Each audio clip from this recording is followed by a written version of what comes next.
Dada kamchilik bo'lsa aytaverasiz, xizmatlaringni men tashqarida bo'laman. Menga qara oshna, o'g'ling shuncha xizmatimizni qildi. Bir katta tashkilot rahbari bo'lsa, ruxsat ber, ertaga gap tiyib qolmasin bizni. To'g'ri aytyapti. Ketaversa ishiga. O'g'lim qarovor. Labbay dada, nima xizmat? O'g'lim yashovur shuncha xizmat qildi. Endi mana biz o'tiraveramiz. Sen endi ishingga bor. Bizni deb gap deyib qolmasin ishingdan. Umringdan baraka top. Yashaver o'g'lim, maza qilib o'tirdik.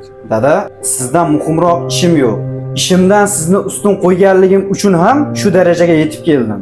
Bugungi kunimni sizga bag'ishlaganman. Men xizmatlaringni, kamchilik bo'lsa shu yerdaman. Meni ham ikkita o'g'lim bor. Oddiy ishda ishlaydi. Qachon menga vaqt ajrat desam, vaqt yo'q. Seni o'g'ling bo'lsa shunday katta tashkilot rahbari bo'lsa ham doim seni xizmatingda. Hammaga bu tarbiyada bo'lsa kerak.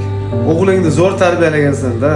Tarbiya degan to'g'ri, tarbiyaga ham bog'liq. Bir vaqtlar men ham otamga shunday xizmat qilgandim. Otam rahmatli o'tishlaridan oldin bir gapni aytgandilar. O'g'lim, bilib qo'y. Menga qilgan xizmatlaringni o'g'lingdan topmaguncha o'lmaysan degandilar. Mana ko'rib turibsan.